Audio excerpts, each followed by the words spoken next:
बातें लिखने के लायक है यदि आप लिख रहे हो। आप तो इतने होशियार हो गए हैं 35 महीने में कि आपको अब लिखने की जरूरत ही नहीं पड़ती और आप भूल जाएंगे। इस श्लोक में यह लिखा है कि सीधे आप पाठ कर लेते हैं, माँ का स्मरण कर लेते हैं, उससे 100 गुना फल उस नवरात्रा का तब बढ़ जाता है जब आप माता का पूजन करते हैं, माता को स्नान कराते हैं, माँ का भोग लगाते हैं। जब उसकी आप पूजा कर लेते हैं, वर्णन है सकृत तु पूजनम कृत्वा फलम सदगुणम लभेत, स्पष्ट लिखा है। जब आप माँ का पूजन करते हैं, संध्या को आरती करो, रात्रि को 8 बजे से पहले नवरात्रा में अपने घर पहुंचो। मैया संध्याकालीन आरती से भारी प्रसन्न होती है, अति प्रसन्न होती है। रात्रि को आप आरती कीजिए, घर के सब लोग परिवार में सब खड़े होकर माँ के दरबार में खड़े होकर माँ की आरती करें। हो सकता है आपने घट स्थापना करी होगी, अखंड जो जलाई होगी, और ये सब आपने यदि किया है तो आपकी नवरात्रा का सीधे 100 गुना फल बढ़ रहा है, ऐसा काल का पुराण में लिखा है। यानी ये समझ लो आपकी एक नवरात्रा 100 नवरात्रा के बराबर हो रही है। पूजन की इतनी बड़ी महिमा, इसलिए देखो मैं 15 दिन से जोर दे रहा हूं।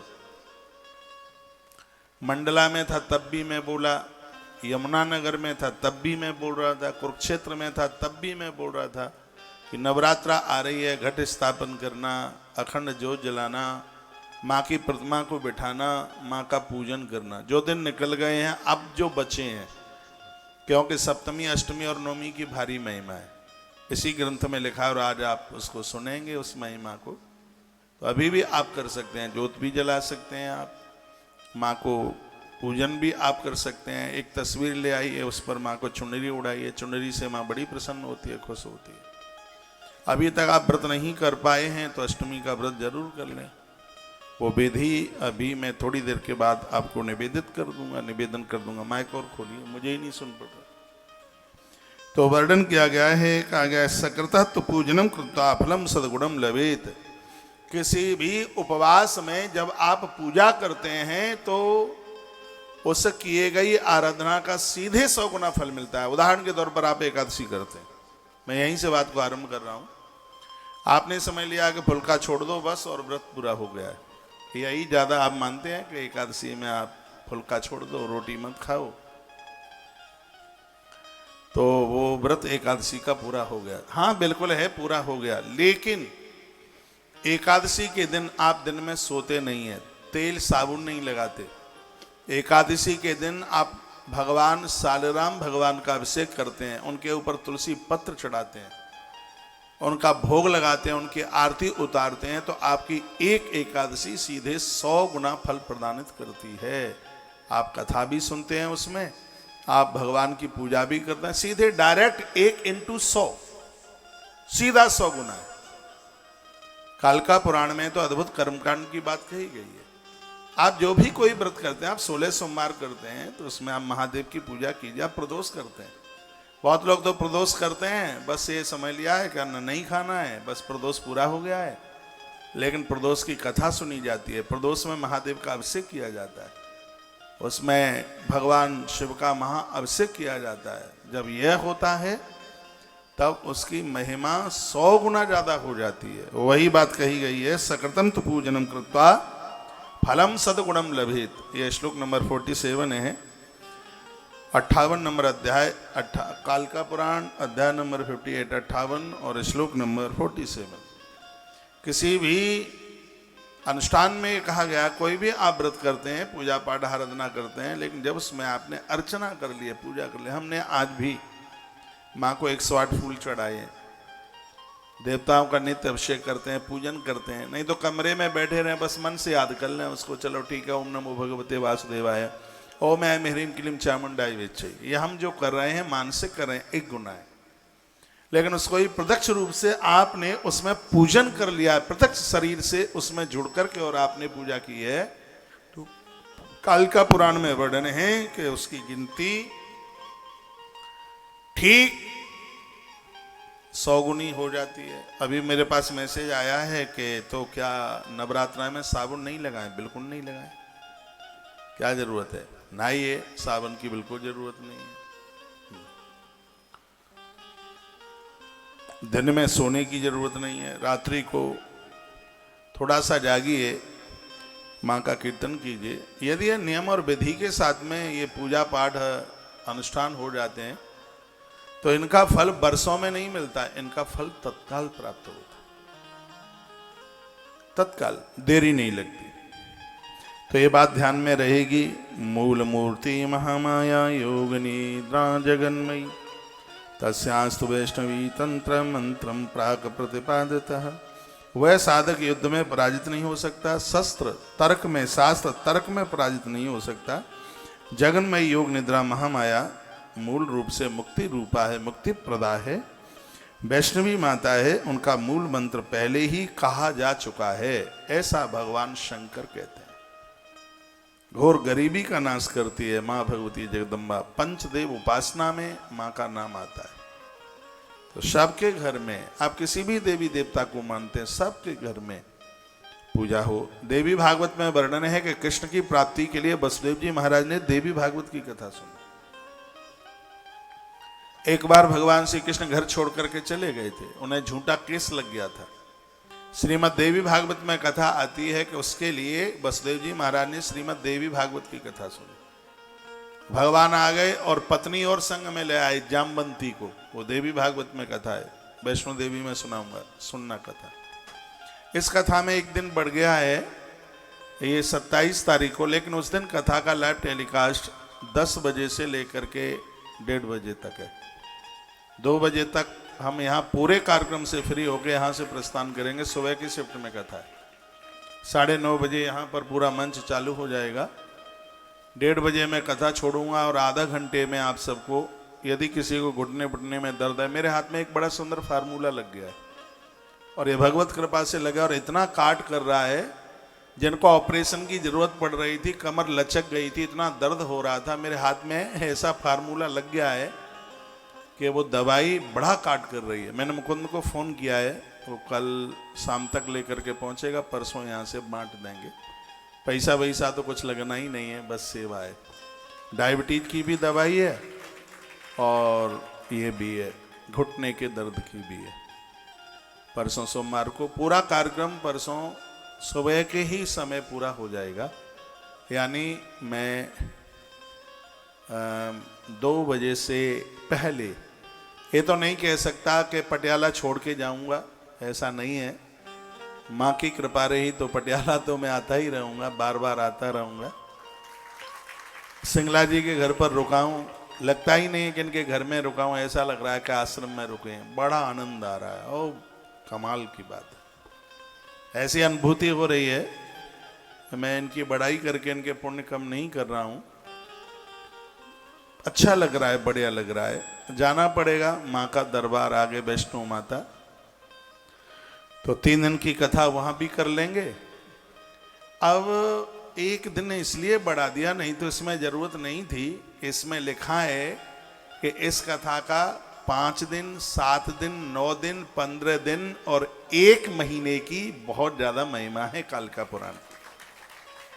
तो अब 15 दिन और 9 दिन और महीना भर तो नहीं दे सकते। जब 4 दिन का कार्यक्रम कर रहे थे, हमने कहा होगी सो देखी जाएगी, चलो 1 दिन इसमें एडजस्ट करे ही देते हैं। काल जैसे भागवत जी का महात्म्य 7 दिन का है, इसमें 90 ही अध्याय हैं, तो कालिका पुराण का 5 दिन का इसका महात्म्य है। जैसे राम कथा का 9 दिन का है, तो उसी प्रकार से कालिका पुराण का 5 दिन का इसका महात्म्य है।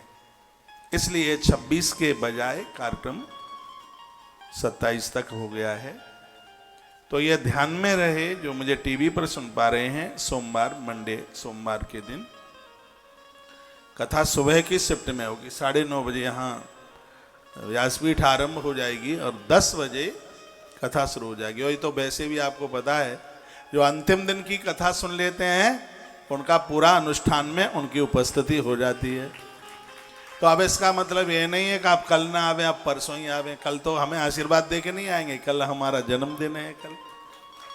कल मैं माँ के दर्शन करने के लिए पहुँचूंगा। कल हम सिद्ध पीठों की कथा सुनाएंगे। कल का दिन भी बड़ा अद्भुत है। मुझे टीवी पर भी सुनने वाले भक्त लोग हैं, कल आप पटियाला पधारिए। बहुत तो इसमें भाई बहन ऐसे हैं जिन्होंने अभी तक पटियाला देखा ही नहीं था, इस कथा की वजह से वो पटियाला पहुंचे, पटियाला आए हैं। आपका स्वागत है इस धरा पर, धरती पर, बढ़िया लग रहा है। एक बार जयकारा लगाइए, बोल भक्त वत्सल भगवान की जय हो। श्री हनुमान जी महाराज की जय जय जय श्री राधे श्री राधे। तो वर्णन किया गया है, कहा गया है कामाख्या तु महामाया मूल मूर्ति प्रगीयते पीठे भिन्ना वयासा तु महामाया प्रगीयते। जो माँ भगवती जगदम्बा को पीठ पर चौकी बनाकर ब्राह्मण को बुला करके अनुष्ठान के रूप में वो अपने घर पर इसका आयोजन करते हैं, तो हजारों हजारों गुणा इसकी महिमा बढ़ जाती है। हमारे वैष्णो देवी में जो अनुष्ठान चल रहा है, पीठें बना करके, पूरी चौकियां बनाकर ब्राह्मणों के द्वारा, रोज मेरे पास तस्वीरें फोटो आती हैं, इतना अद्भुत आयोजन चल रहा है, अनुष्ठान चल रहा है। कोई आ रहे हो वैष्णो देवी, इन दिनों में मैं 28 से लेके 30 तक, 28, 29, 30 की शाम को चलूंगा, 31 को पानीपत में होऊंगा। पानीपत का कार्यक्रम संस्कार टीवी पर भी लाइव है। पहले 9:30 बजे से 1 बजे तक सत्संग टीवी पर है और 1 बजे से लेकर 4 बजे तक संस्कार टीवी पर। आनंद की बात यह है कि बैसाख महात्म में, बैसाख का महीना है और ऐसी कथा सुनाऊंगा कि बैसाख में आप भोर में जगे हुए बिना नहीं मानेंगे, ऐसी ऐसी महिमा है। एक छिपकली का उद्धार हो गया बैसाख मास से, उसने इतनी कथा तो वहीं सुनाऊंगा, अभी तो मैं संक्षेप में ही बोल रहा हूँ। एक छिपकली, और इतना बड़ा उससे कोई अपराध हुआ था और वो छिपकली बनी। इतने में जिस घर में वो छिपकली रहती थी, बैसाख का महीना था, वहाँ ऋषि आए। उस दाम्पत्ति ने ऋषि के चरण धोए, चरण धोने का पानी नीचे जमीन में गिर गया और ऊपर से छत से, और ऐसे ही वो छिपकली धड़ाम से नीचे गिरी। एक साधु के चरण धुए हुए जल के ऊपर वह गिरी और उस महात्मा ने बैसाख महात्म में सुनाया था, और वो बैसाख महात्म उस छिपकली ने सुन लिया, और बैसाख महात्म की कथा संत चरण के जल से इस पर होते ही वह दिव्य रूप धारण करती हुई भगवान के लोक के लिए वो छिपकली चली गई। तो ऐसा बैसाख महात्म में, ऐसे बैसाखी जो महिमा अद्भुत है, वो हम 3 दिन में, पानीपत आपके नजदीक हो, करीब हो तो आ जाना, ना पाए तो टीवी पर तो आप सुन ही लेना। आइए आगे बढ़ रहा हूं, एक बार जयकारा लगाइए पटियाला वाली अम्मा की जय जय श्री राधे श्री राधे जय जय श्री राधे। एक यथा विष्णु नित्यत्पाद ही सनातन। माँ भगवती जगदम्बा की पूजा करने से भगवान विष्णु बड़े प्रसन्न होते हैं। तथैव सा महामाया कामार्थं संगता गिरौ कामाख्येति सदा देवै गद्यते सततं नरै। इसी प्रकार महामाया लोगों की अभिलाषा पूर्ण करने में बहुत आगे है। माता कामाख्या, देवता तथा मनुष्य, उन्हें सब इसे कामाख्या इसलिए कहते हैं क्योंकि इसके दरबार में पहुंचते ही कामनाएं पूरी हो जाती। देखिए, मैं कोई एक तरफा बात नहीं कह रहा हूं, मेरे लिए माँ के सभी सिद्धपीठ शक्तिपीठ मेरे हैं, अपने हैं, श्रद्धा के साथ हम सबकी पूजा करते हैं। लेकिन फिर भी इस ग्रंथ में यह निवेदन किया है कि जो माँ के पुजारी हैं, यदि उन्होंने कामाख्या माँ का दर्शन नहीं किया तो समझ लेना कि वो अधूरे भक्त हैं। टाइम निकाल के, कभी समय निकाल करके आप कामाख्या जाइए। पिछले साल शारदीय नवरात्रा में मैं उधर ही था, बहुत कबूतर उड़ाए, बड़ा आनंद आया, इतना अद्भुत अनुष्ठान हुआ, माँ की अद्भुत कृपा है। यथाई पुरुषा कोपी छत्री छत्र ग्राहाद भवेत स्नापका स्नान काले वही कामाख्या वितावहत। जैसे हाथ में वर्ण, जैसे कोई पुरुष हाथ में छाता लेता है तब लोग उसे क्षत्रिय कहते हैं। हमारी कास्ट में एक कास्ट है क्षत्रिय, ब्राह्मण, क्षत्रिय, वैश्य और कनिष्ठ, ये 4 हैं, 4 वर्ण के लोग हैं।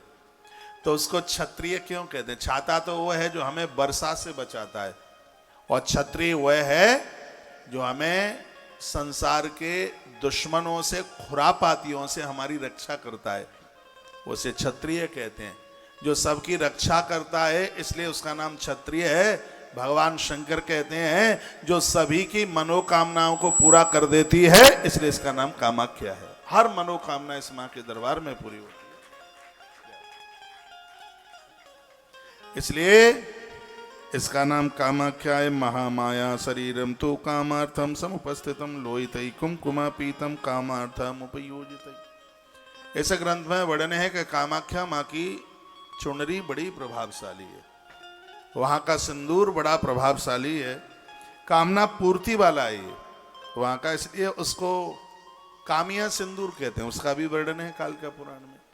कामिया सिंदूर हम बहुत लेके आए थे, कई बोरा भर के ले आए, वहां से बोरा भर के लाए थे वहां। वो रेल में टीटी मास्टर भी कहे कि ये हो क्या रहा है, क्या कोई दुकान बुकान है क्या? बच्चों ने कहा कि ये दुकान नहीं है, सब बांटने के लिए। तो इतना सिंदूर बोरे भर के लेके आए वहां। वहां का कामिया सिंदूर बड़ा प्रभावशाली है। चुनरियां भी वहां से बहुत लेके आए। हम लोगों ने तो यही तो सीखा है। अब चुनरियां तो चाहे जहाँ पानीपत के देवी मंदिर में भी मिल जाती हैं चुनरियां तो बाजार में भी मिल जाती हैं, लेकिन लोगों ने विश्वास किया है जितनी भी चुनरियां भक्तों के घर तक पहुंचाई, सत्य यही है, जितनी भी चुनरी थी वो सब माता कामाख्या के दरबार की थी। ये नहीं कि यहाँ से खरीद करके भेज दिए। हमारे वृंदावन में भी तो चामुंडा मैया का मंदिर है, दुनिया भर की चुनरियां ले लो। ये सोच लिया जाता कि इतने यहाँ से बोरा लेके जाए, किराया लगेगा, कौन देख रहा है, वहीं से खरीद करके दे देंगे। नहीं, लोगों ने बड़ा विश्वास किया है। अब दुनिया का तो हमें पता नहीं है, अपना तो मैं कहता हूं कि जिंदगी पर्यंत इस विश्वास में कभी विश्वासघातता नहीं होगी। यहां जो भी चीजें आपको मिलती हैं, चाहे वो रुद्राक्ष की माला है, चाहे नर्मदेश्वर है, चाहे भगवान शालिग्राम है, गोमती चक्र है, कौड़ी है, ये सब चीजें ऐसी हैं, आना तो बहुत है, कल्पना भी करना बड़ा मुश्किल होगा। और आनंद की बात यह है, सब पूजा करके उन पे चंदन, आप देखते हैं उसमें चंदन लगा होगा, कहीं उसमें कहीं कुमकुम लगा हुआ होगा। तो देखो यहाँ कामिया सिंदूर की बात कही गई है, कितनी लिखा है, कुमकुमई कामार्थम उपयुज्यतई। यहाँ का कुमकुम, यहाँ का सिंदूर मनोकामनाओं को पूरा करता है। जब काम पूर्ण हो जाए तब भी मां का दर्शन करने के लिए जरूर जाइएगा।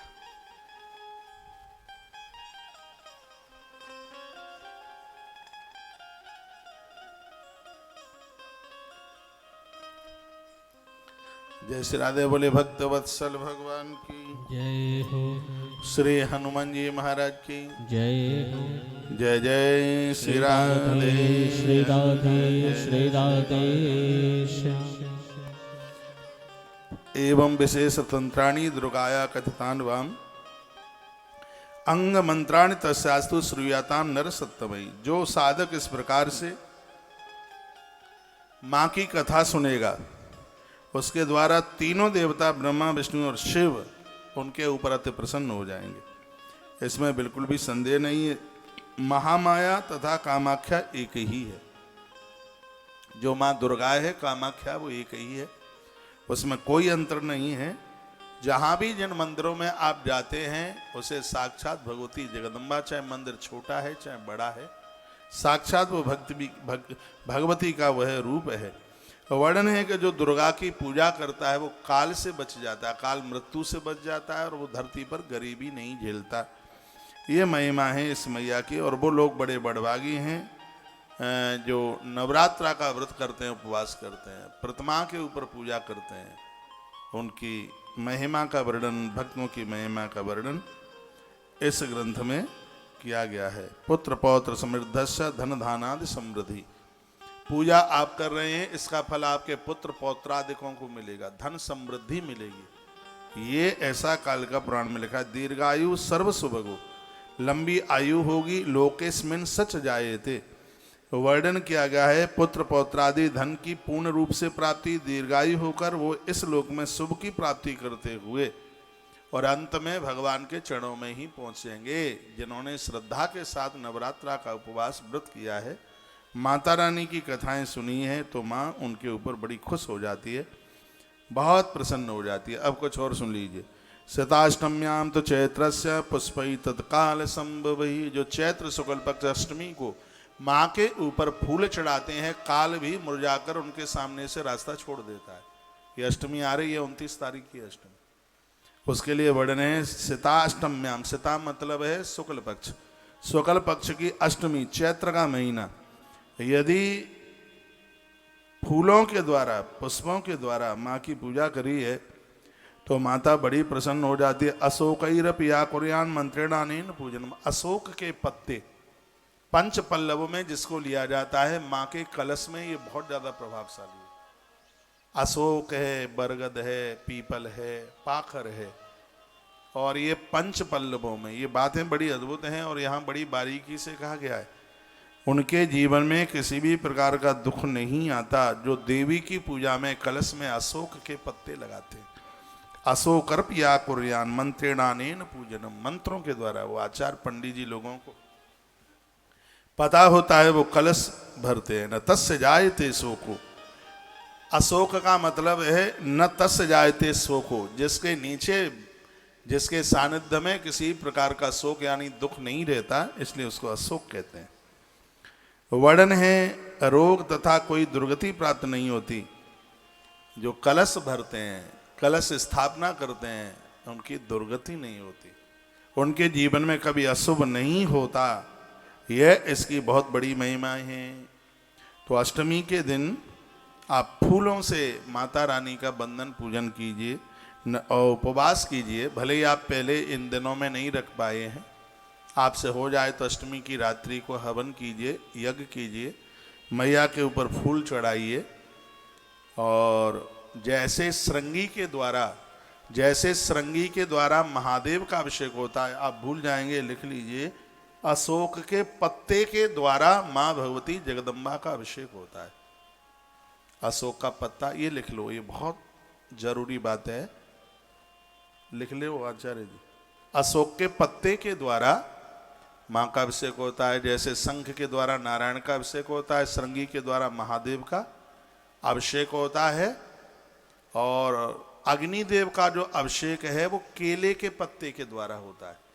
जैसे कभी, इसलिए तो पुड़ावती पर वो केले के पत्ते में बसोर धारा धार छोड़ दी जाती है। केले के पत्ते को भी बड़ा शुभ माना गया है। उसी प्रकार से यहाँ पर वर्णन किया गया अशोकर्पि यहा कुर्यान अभिषेकम मंत्रेण पूजनम। तो ये अशोक के पत्र के द्वारा ब्राह्मण मंत्र बोलता हुआ माँ का पूजन करता है।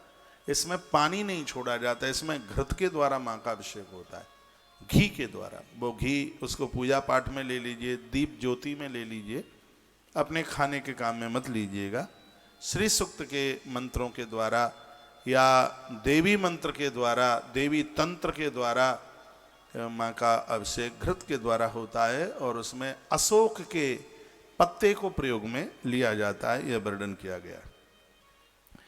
नवम्याम सततेरन्य ही आवकेरथमोदकई क्षीर राज्य तथा चौद्रौ सरकराभि सपिष्टकई। नवमी के दिन तिल, जौ, मोदक, क्षीर कहते हैं दूध, घृत, मधु, शर्करा, इन सब चीजों के द्वारा माँ का विशेष रूप से पूजन किया जाता है। याद रखिएगा, भले ही आपके घर में व्रत उपवास नहीं किया गया, नौवीं के दिन घर में कच्चा खाना मत बनाइए, कच्ची रसोई नहीं, ना दाल, ना चावल, ना फुल्का। फिर क्या है, पूड़ी बनाइए, खीर बनाइए, हलवा बनाइए, ये चीजें बनाइए। तो यह भी इस ग्रंथ में वर्णन है। फिर कहा गया कि दशमी के दिन तिल से मिश्रित जल से माँ का अभिषेक करके, पूजन करके, यदि मिट्टी की प्रतिमाएं आपने स्थापित की हैं तो दशमी को ही उसे विसर्जित कर दीजिए। हाँ, दशमी का दिन। और आप माँ के भक्त हैं तो ऐसे ग्रंथ में स्पष्ट लिखा है कि आपका व्रत नौमी को नहीं, आपका व्रत दशमी को ही खुलना चाहिए, तभी तो 9 दिन पूरे होंगे। अब तो खैर मैं अन्न खाता नहीं, जब मैं अन्न लेता भी था तब मैंने कभी नौमी को अन्न खाया नहीं। हमेशा हमेशा, ये तो देवी भागवत में भी वर्णन है, दशमी को ही उस व्रत का विसर्जन होता है। यह भी इसमें वर्णन किया है कि ब्राह्मण कभी कहीं अनुष्ठान करने के लिए जाता है तो माँ का विसर्जन चौकियों पर, आचार्य, ये भी बड़ी नई बात है, इसमें नौमी को विसर्जन नहीं होना चाहिए, विसर्जन 10वीं को होना चाहिए। इतना टाइम लेके जाए आचार्य, ब्राह्मण इतना समय लेकर के जाए कि नौमी की रात्रि को वो जजमान के घर रुक सके। अब मैं तो आपको छोड़ के आऊंगा 31 तारीख के लिए, 30 तारीख को तो होगा नहीं विसर्जन वैष्णो देवी में। 10वीं के दिन माँ को विसर्जन करें। 10वीं के दिन यह करने पर, देखो ये और लिख लो, यदि आप देखो नौमी को भी यदि आप कर देते हैं तो अपराध कुछ भी नहीं है। फिर इसमें लिखा है कि यदि ये काम आप 10वीं को करते हैं तो 10 जन्मों के पाप जल करके समाप्त हो जाते हैं। श्लोक नंबर 34, 58 नंबर 59 नंबर अध्याय 59 अध्याय श्लोक नंबर 34, इसमें लिखा है कि एवं कृते दशम्याम तो यत पापम 10 जन्मनि, जो नवरात्रा का व्रत करते हैं और अपना व्रत 10वीं में खोलते हैं, अनुष्ठान को 10वीं में पूरा करते हैं, तो उनके 10 जन्मों के पाप जल करके राख हो जाते हैं। यह महिमा है 10वीं को व्रत पूरा करने की। 10 जन्मों के पाप स्पष्ट है। 34 नंबर का श्लोक है, एवं कृते दशम्याम तो यत पापम 10 जन्मनि। यदि आपने अपना अनुष्ठान 10वीं को पूरा किया है, आपने अन्न 10वीं को खाया है, तो यह समझ लो कि 10 जन्मों के पाप जल करके राख हो जाएंगे। जब 9 दिन कर लेते तो और एक रात सही क्या बात है फिर। तो अब मुझे तो इस बात का प्रचार करना है। जो लोग, अरे बहुत लोग तो अष्टमी को ही रोटी खा लेते हैं, कन्या पूजन किया, उन्हें जमाया और एक बिलंदा भर के खींच लिया, पूरी कसर निकाल दी 8 दिन की। यह बिल्कुल भी ठीक नहीं है। बेटियों को तो आप पहले ही दिन से अन्न खिला सकते हो, वर्णन है कालिका पुराण में। आपने व्रत किया है, बेटियों को, कन्याओं को खीर पूड़ी चकाचक बेटियों को आप खिला सकते हैं, पहले ही दिन से खिला सकते हैं। कन्या पूजन तो पहले ही दिन से विधि है उसकी। पहले दिन एक कन्या, दूसरे दिन 2, तीसरे दिन 3, चौथे दिन की 4, 5वें दिन की 5, 6वें दिन 6, 7वें दिन 7, 8वें दिन 8, 9वें दिन 9।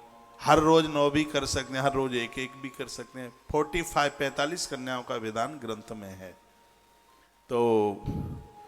तो उसमें ये बड़ी अद्भुत बात कही गई। बहुत लोग अष्टमी को ही अन्न खा लेते हैं, अपना व्रत तोड़ देते हैं, उनकी तो कभी नवरात्रा पूरी होती ही नहीं है, वो तो 7 ही दिन में अपना पूरा कर देते हैं।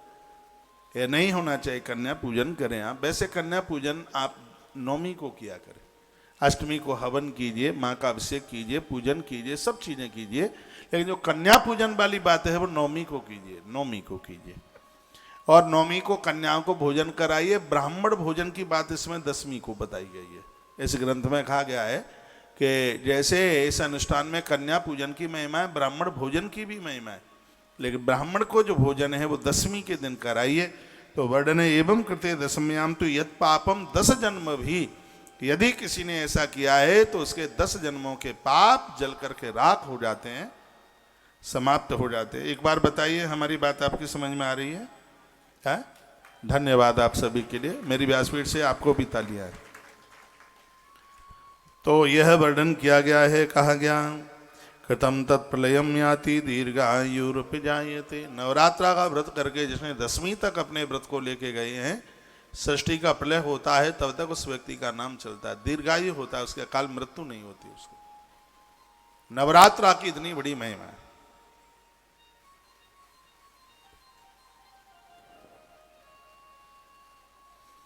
नवरात्रा का व्रत करने से गर्भ में संतान खत्म नहीं होती। अब कुछ बातें ऐसी हैं जो व्यासपीठ से कहने में थोड़ी झिझक सी लगती है। इसमें वर्णन भी यह भी है कि यदि किसी नारी को संतान नहीं हो पा रही है, उसको बेटा नहीं है, उसको औलाद नहीं है, वंश वृद्धि के लिए संतान नहीं है, तो इसमें वर्णन है कि पूर्व में उसने माता रानी की आराधना नहीं कर पाई, वो उसकी पूजा नहीं कर पाई, वो उसकी साधना नहीं कर पाई। तो इसे जन्म में माँ को बहुत मानिएगा, बहुत मानिए। कृतम तत्प्रलयम याति दीर्घायुरुपजायते। दीर्घायु जीवन वह जीते हैं जो नवरात्रा का अनुष्ठान, नवरात्रा का व्रत करते हैं। बेटियों के लिए हर महीने की दोनों अष्टमियों का व्रत करने के लिए इसी कालिका पुराण में कहा है। हर पिता अपनी बेटी के लिए अच्छे से अच्छा घर और वर देखता है। देखो इसमें एक जो आनंद की बात है, और जो मैं 28 साल में पहली बार बोल रहा हूं, वो ये है,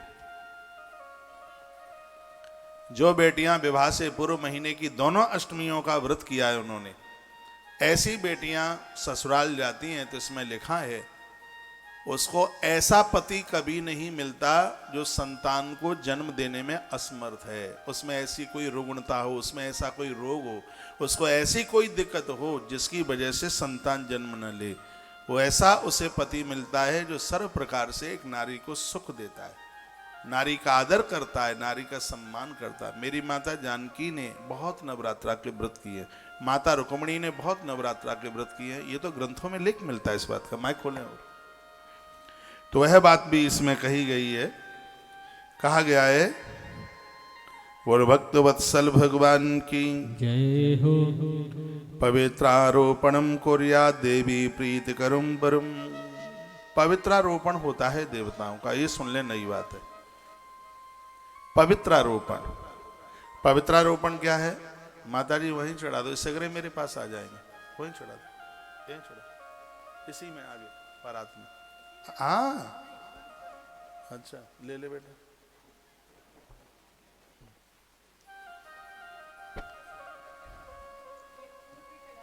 फूल भी चढ़ा दो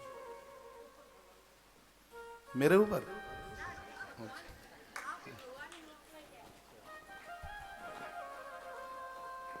मैंने कहा मेरे पास ही आ जाएंगे, आगे। बोलिए दादी मैया की जय हो। एक बड़ी अच्छी बात मैं,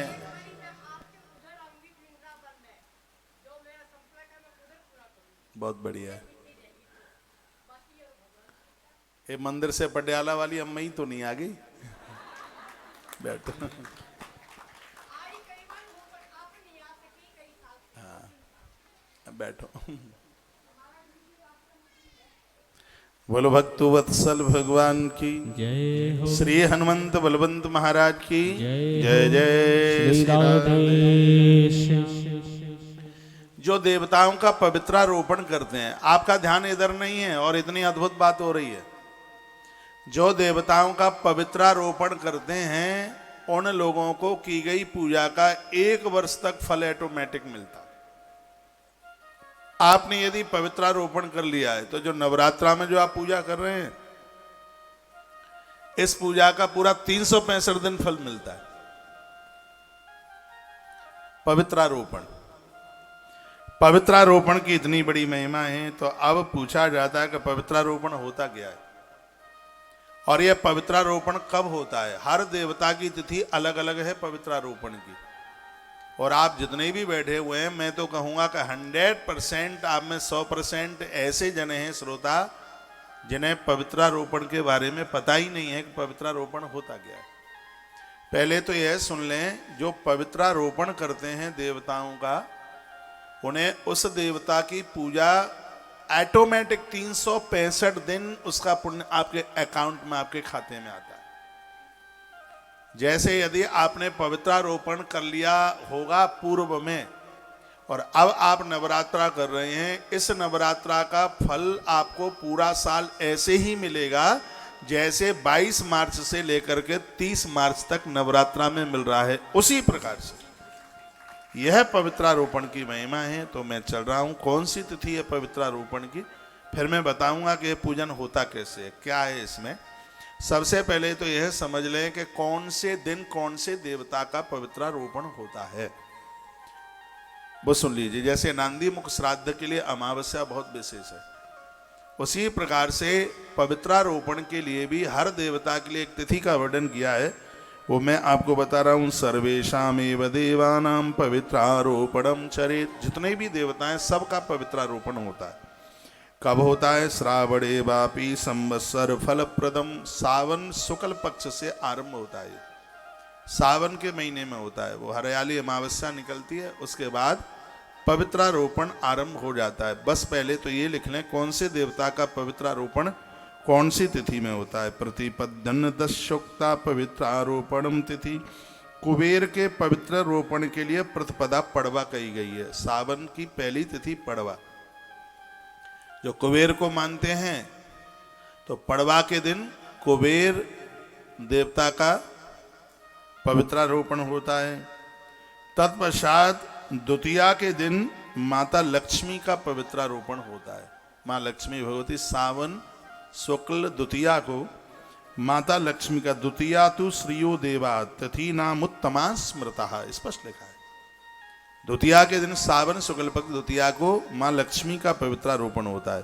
तृतीया भव भाविन्या चतुर्थी तत्सुतस्य च, वर्णन क्या, भवतारिणी देवी हेतु तृतीया के दिन उसका पवित्रारोपण होता है। दुर्गा माँ का पवित्रारोपण तृतीया के दिन होता है। और जो उनके पुत्र हैं, उनके पुत्र हैं जिनका नाम है गणेश, लिखा है विन्या चतुर्थी तत्सुतस्य च, भवानी के सुत यानी पुत्र गणेश।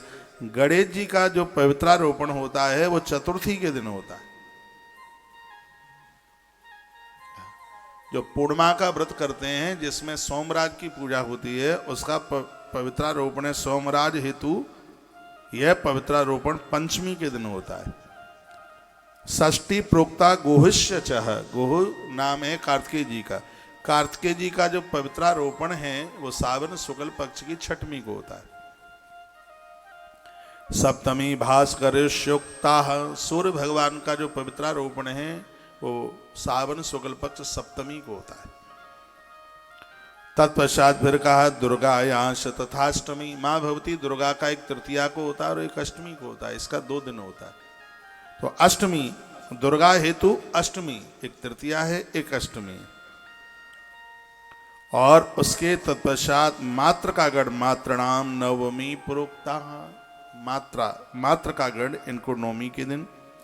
बासुकी हेतु दसवीं, बासुकी सर्पों का जो, सांपों का जो, सर्पों का जो होता है पवित्रारोपण वो 10वीं के दिन होता है। जिनकी कुंडली में कालसर्प दोष है वह सावन शुक्ल पक्ष 10वीं के दिन सर्पराज बासुकी का पवित्रारोपण करें। इससे उसकी कुंडली में कालसर्प दोष बिल्कुल प्रभावित नहीं होगा। जिनको स्वप्न में सर्प दिखाई देते हैं ऐसे लोगों को सावन शुक्ल पक्ष की 10वीं को पवित्रारोपण करना चाहिए। वो कैसे होगा वो भी मैं अभी बताऊंगा। अभी तो मैं तिथि आपको बता रहा हूं। ये कथा पहली बार कितने लोग सुन रहे हैं, हाथ उठा के बताएंगे। टोटली 100% पवित्रारोपण है। एकादशी ऋषणाम च द्वादशो चक्रपाणिनः, 365 दिन घर बैठे ही गुरु पूजा का सौभाग्य प्राप्त होता है। धरती के सभी ऋषियों की पूजा का फल पूरे साल भर प्राप्त होता है। ऐसे लोगों को सावन शुक्ल पक्ष एकादशी के दिन ऋषियों का पवित्रारोपण करना चाहिए। आप गुरु पूर्णिमा पर पहुंच नहीं पाए हैं, आप गुरुजनों के पास पहुंच भी नहीं पाए, ऋषियों के पास पहुंच भी नहीं पाए, तो भी पूरे वर्ष भर ऋषियों की पूजा का फल प्राप्त होता है। जो सावन शुक्ल पक्ष की एकादशी को ऋषियों के नाम से पवित्रारोपण करते हैं। ये तिथि ऋषियों के लिए। तत्पश्चात द्वादशो चक्रपाणिनः, द्वादशी सावन शुक्ल पक्ष द्वादशी को भगवान नारायण का पवित्रारोपण होता है। और यदि सावन शुक्ल पक्ष की द्वादशी को नारायण का पवित्रारोपण आपने किया तो पूरे वर्ष भर आपको रामनवमी और श्री कृष्ण जन्माष्टमी का व्रत करने का फल प्राप्त होता रहता है। भगवान नारायण की पूजा करने का, सालग्राम भगवान की पूजा करने का फल पूरा वर्ष भर आपको यह सौभाग्य प्राप्त होता रहता है। सावन शुक्ल पक्ष की द्वादशी को भगवान नारायण का पवित्रारोपण होता है। यह पवित्रारोपण होना चाहिए। त्रयोदशी त्वनंगस्य मम चैव चतुर्दशी, त्रयोदशी और चतुर्दशी इन 2 तिथियों में, चाहे त्रयोदशी को कर लो चाहे चतुर्दशी को कर लो, भगवान शंकर कहते हैं भैरों इन दोनों तिथियों में मेरा पवित्रारोपण होता है। जो मेरा पवित्रारोपण सावन की त्रयोदशी और चतुर्दशी को कर लेते हैं तो उनको पूरा वर्ष उनके लिए सावन मास की तरह बन जाता है। पूरा वर्ष उनके लिए सोमवार की तरह बन जाता है। जो सावन शुक्ल पक्ष की त्रयोदशी और चतुर्दशी को मेरा पवित्रारोपण करते हैं। तत्पश्चात और सुनिए और क्या कह दिया गया। कहा भक्त बोलिए भक्त वत्सल भगवान की जय। ब्रह्मणो दिगपति नाम च पूर्णमासी तिथिर्मता, जो ब्रह्मा जी को मानते हैं विधाता ब्रह्मा जी का जो पवित्रारोपण है वो रक्षाबंधन वाले दिन पूर्णमासी के दिन होता है। देवताओं के भी पंडित हैं ब्रह्मा। गर्भिणी नारी ब्रह्मा का आवाहन करती है, ओम ब्रह्मणे नमः इस मंत्र का जप करती है तो उसकी कोख से अपांग विकलांग बच्चे जन्म नहीं लेते, स्वस्थ बच्चों का जन्म होता है, क्योंकि सृष्टि के रचयिता हैं विधाता ब्रह्मा। ब्रह्मा जी के बिना तो यज्ञ पूरे नहीं होते। इसे ग्रंथ में लिखा है कि ब्रह्मणो दिक्पति नाम च पूर्णमासी तिथिर्मता, सावन शुक्ल पक्ष जिसको रक्षाबंधन कहते हैं, इस पूर्णिमा के दिन विधाता ब्रह्मा जी का पवित्रारोपण होता है। जो देवगण का पवित्रारोपण नहीं करता उसकी समस्त संवत्सरी पूजा का हरण भगवान केशव कर लेते हैं, उन्हें पूरी पूजा का फल नहीं मिलता। वैसे भी कलयुग में जो भी आप करते हैं उसको एक चौथाई पूजा का ही फल मिलता है, लेकिन जो पवित्रारोपण करते हैं उनको हर रोज भगवान की पूजा करने का पूरा फल प्राप्त होता है, पूरा संवत्सर भर। अतः समस्त प्रियतन द्वारा पवित्रारोपण परम कर्तव्य रूप है, ऐसा भगवान शंकर कहते। स्त्री पुरुष को पवित्रारोपण करना ही चाहिए। पवित्रारोपण कार्य करने से पूजा सफल होती है तथा अनेक लाभ होते हैं, उसके लाभों का भी वर्णन किया गया। हे भैरव, अब मैं बता रहा हूं कि ये पवित्रारोपण होता कैसे है, उसके बारे में सुन लीजिएगा। वो वर्णन किया जा रहा है। बोल भक्त वत्सल भगवान की जय तस्णन प्रमाणम तु वचनान मम भैरव। हे भैरव, इस पवित्रारोपण की बात को थोड़ा तो ठीक से सुन लीजिएगा। आप सोइए मत। देखो, आप सोएंगे तो मुझे अच्छा नहीं लगेगा। इतनी मेहनत के साथ एक वक्ता कथा सुनाता है, श्रोता को पता नहीं कहाँ कहाँ से वो मटेरियल इकट्ठा करता है। हाँ, और आप ऐसी कान पर ठिपुड़ी रख कर के और सो सा करके चले जाएं तो ये तो बिल्कुल भी ठीक नहीं है भैया। 2 पंक्तियां माँ के चरणों में समर्पित करते हैं, 2 ही पंक्तियां गाए लेते हैं, आनंद आ जाएगा। मैं बालक तू माता शेरा वालिए, है अटूट ये है नाता शेरा वालिया। ये 2 पंक्ति समर्पित कर दें, फिर मैं आपको बताता हूं कि पवित्रारोपण होता क्या है, कैसे इसकी पूजा होती है। जय हो।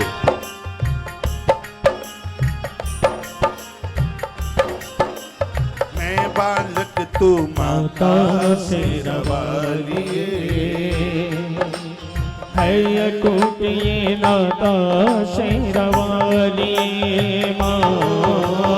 मैं बालक तू माता शेरा वालिए, है अटूट ये नाता शेरा वालिए। शेरा वालिए माँ, पहाड़ वालिए माँ, लहरा वालिए माँ, जोता वालिए। मैं बालक तू माता शेरा वालिए, है अटूट ये नाता शेरा वालिए।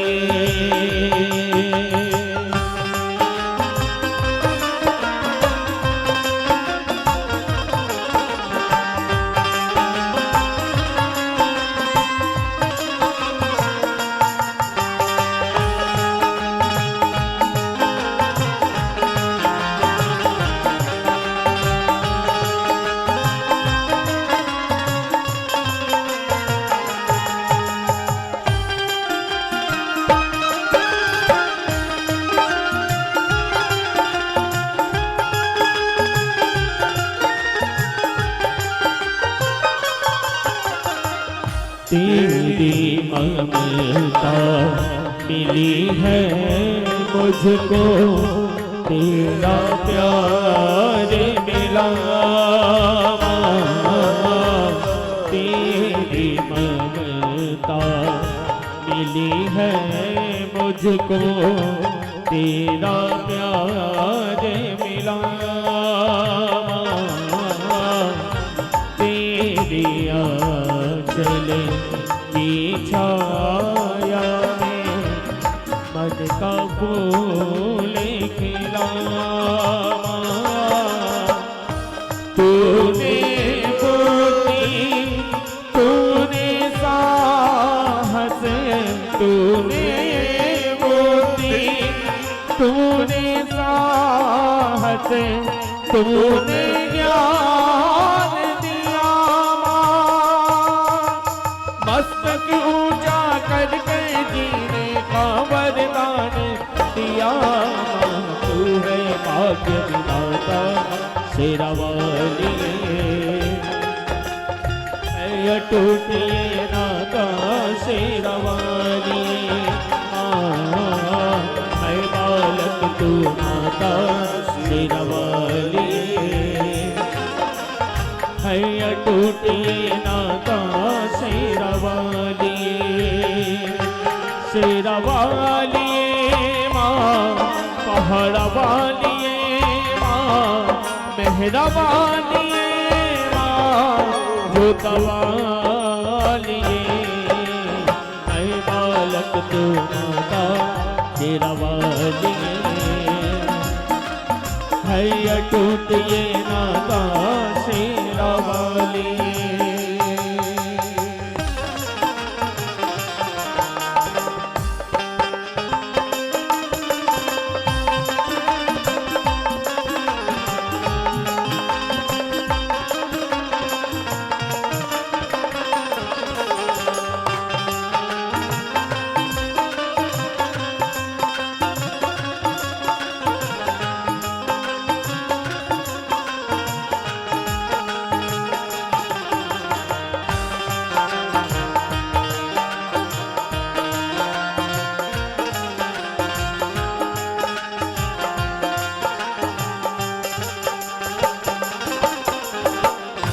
जब से दो नैनों में तेरी पावन ज्योत समाई, जब से दो नैनों में तेरी पावन ज्योत समाई। मंदिर मंदिर तेरी सूरत तेरे लगी दिखाई। ऊंचे पर्वत पर मैंने भी, ऊंचे पर्वत पर मैंने भी डाल दिया है मेरा। जिस दिन करूं मैं तेरी पूजा, ये दास हूँ तेरा, तब सदा गुण गाता शेरा वाली। है अटूट ये नाता शेरा वाली मां। मैं बालक तू माता शेरा वाली, है अटूट ये नाता शेरा वाली। शेरा वाली मां, पहाड़ा वाली मां, मेहरा वाली मां, जोता वाली। मैं बालक तू माता शेरा वाली, है अटूट ये नाता शेरा वाली हो। मैं बालक तू माता शेरा वाली, है अटूट ये नाता शेरा वाली। शेरा वाली मां, पहाड़ा वाली मां, मेहरा वाली मां, जोता वाली। मैं बालक तू माता शेरा वाली, है अटूट ये नाता शेरा वाली हो। मैं बालक तू माता शेरा वाली, है अटूट ये नाता शेरा वाली। शेरा वाली मां, पहाड़ा वाली मां, मेहरा वाली मां, जोता वाली। मैं बालक बालक तू माता शेरवाली है अटूट ये नाता शेरवाली हे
है अटूट ये नाता शेरवाली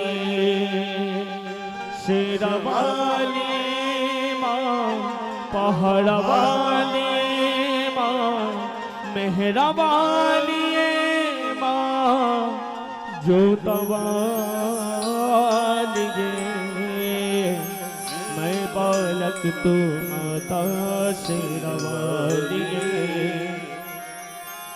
है अटूट ये नाता शेरवाली बोलिए सांचे दरबार की जय हो।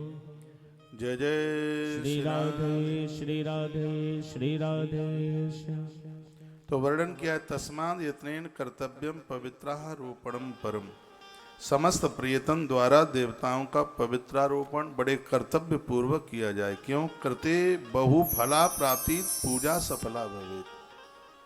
पवित्रारोपण करने से पूजा का संपूर्ण फल प्राप्त हो जाता है। भगवान कहते हैं, हे भैरव, इसके लाभ भी मैं तुम्हें वर्णन करूंगा। व्यक्ति जिस सूत्र से पवित्र का जो निर्माण करता है वह मैं बताता हूं कि कैसे होना चाहिए। तो वर्णन किया है कि यह पवित्रारोपण चारों युगों में होता है। सतयुग में जो ये पवित्रारोपण है वो मणियों के द्वारा होता था। सतयुग में मणियों के द्वारा, त्रेता में ये स्वर्ण के द्वारा होता, द्वापर में ये रेशम के द्वारा होता है, और कलयुग में जो पवित्रारोपण है ततः क्षौमम सपुण्यम स्यात् कपासः कमतम परम।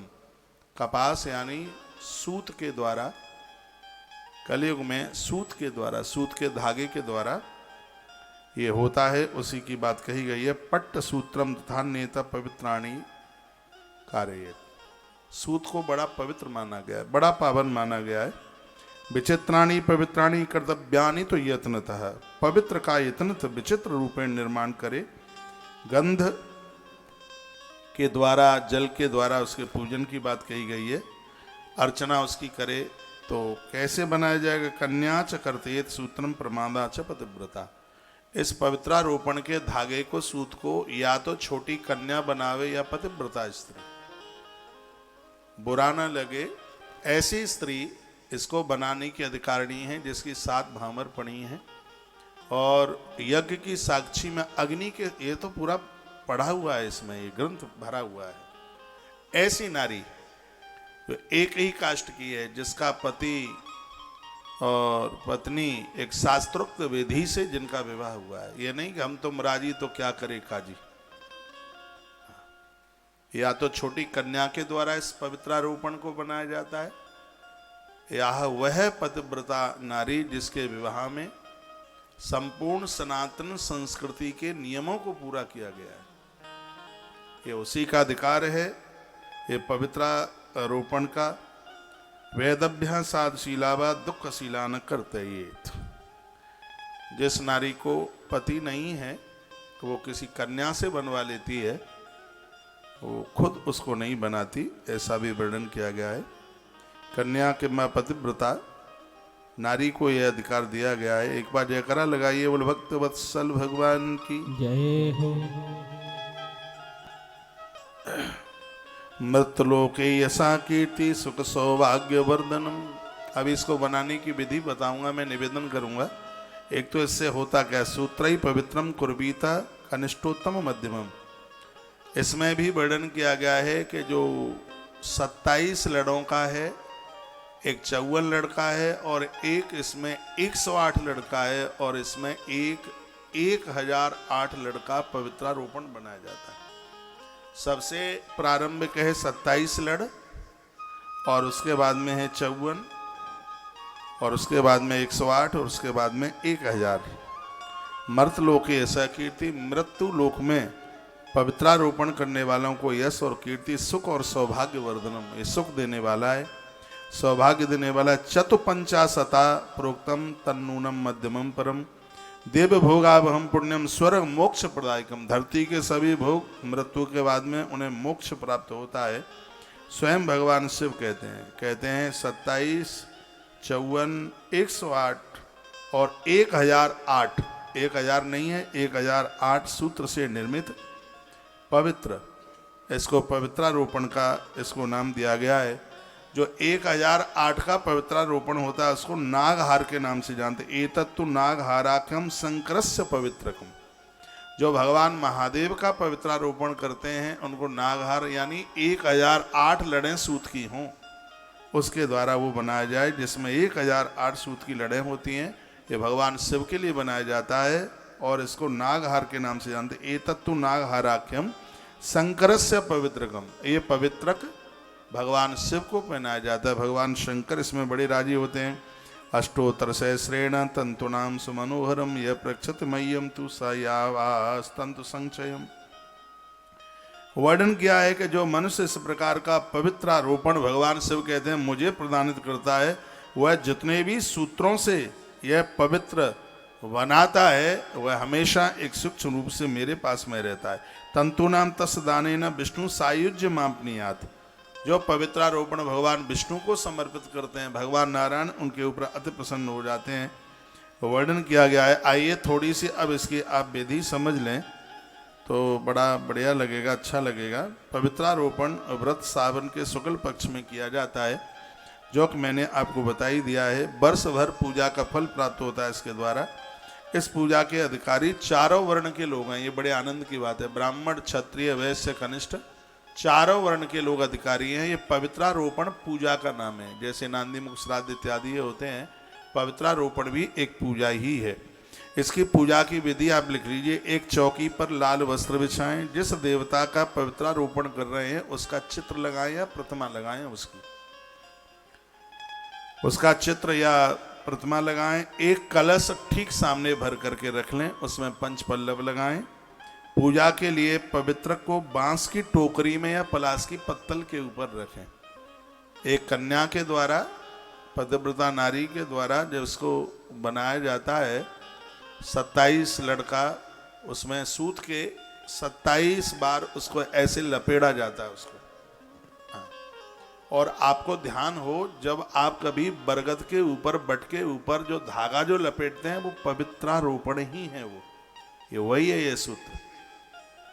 तो लड़बो कितनी है? 27, 54, कितनी, जितनी आपकी लंबाई है उतनी एक अंदाजा से एक मान लिया जाए। अपने शरीर से तो टच ना करें, ऐसा कर लें पहले एक कोई रस्सी के द्वारा अपनी शरीर को नाप लें, फिर उस रस्सी के द्वारा एक नाप लें उसको। तो ऐसे 27 भी ले सकते हैं, 54 भी ले सकते हैं, 108 भी ले सकते हैं, और आप 1008 भी ले सकते हैं। पूजा के लिए उसका नाम है पवित्रक। जब पूजा हो जाती है तो उसको कहते हैं पवित्रारोपण।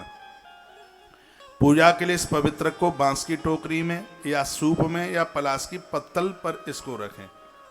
भगवान से स्तुति करेंगे, हे भगवान, यह पवित्रक पूजा आपकी प्रसन्नता के लिए हम कर रहे हैं।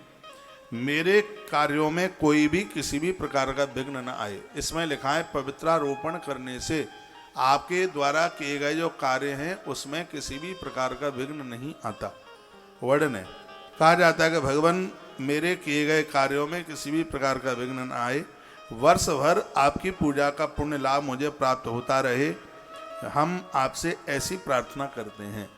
भगवान शंकर कहते हैं, हे भैरव, जिस देवता के लिए पवित्रारोपण किया जाता है वह देवता वर्ष भर उस भक्त की रक्षा करता है, ऐसा वर्णन है। हाथ में गंध अक्षत लेकर भगवान का आह्वान किया जाता है। कहा जाता है, भगवान हम आपका आह्वान करते हैं और हम आपको पवित्रक धारण करवा रहे हैं। घृत सहित खीर का हवन किया जाता है। खीर में घी डाला जाता है। जिस देवता का आप पवित्रारोपण कर रहे हैं उसके मंत्र के द्वारा आहुति डाली जाती है। भगवान को फिर वह धारण कराया जाता है। वो पवित्रारोपण है, वो सूत है, वो भगवान को उसको धारण कराया जाता है और उसके तत्पश्चात उसको धारण कराने के तत्पश्चात एक दिन वो भगवान के ऊपर लगा हुआ होता है, दूसरे दिन फिर उसको विसर्जित किया जाता है। इसमें चंदन रोली इसमें ये लगाई जाती है। ये पवित्रारोपण की ये बड़ी अद्भुत लिखा है। कुंकुम शीर कर्पूरई चंदनादिव लेपनहि, उसको एकदम सफ़ेद धागा नहीं रहने दें, उसके ऊपर कुमकुम लगाएं, उसके ऊपर कपूर चंदन का लेप जरूर करें, ऐसा इस ग्रंथ में वर्णन किया गया है। पवित्रा को आप रंग ले, इस पवित्र को आप रंग ले। इसमें तो लिखा है कि यदि आप माँ भगवती दुर्गा का पवित्रारोपण कर रहे हैं तो उसमें देवी तंत्र सूक्त के द्वारा उसका पाठ कीजिए। दुर्गा सप्तशती में भी मिल जाता है। दुर्गा सप्तशती में भी आरंभ में है, मार्कंडेय पुराण में बहुत विस्तार पूर्वक है। दुर्गा सप्तशती में माता जी के 108 नाम ही हैं, लेकिन मार्कंडेय पुराण में माता जी के 1008 नाम है। तो यह है माता का बहुत बड़ा विस्तार मार्कंडेय पुराण में। आपको टाइम मिले तो मैं माता वैष्णो देवी के चरणों से 28, 29, 30 3 दिन मार्कंडेय पुराण संक्षिप्त में सुनाऊंगा, उसको आप जरूर सुनिएगा।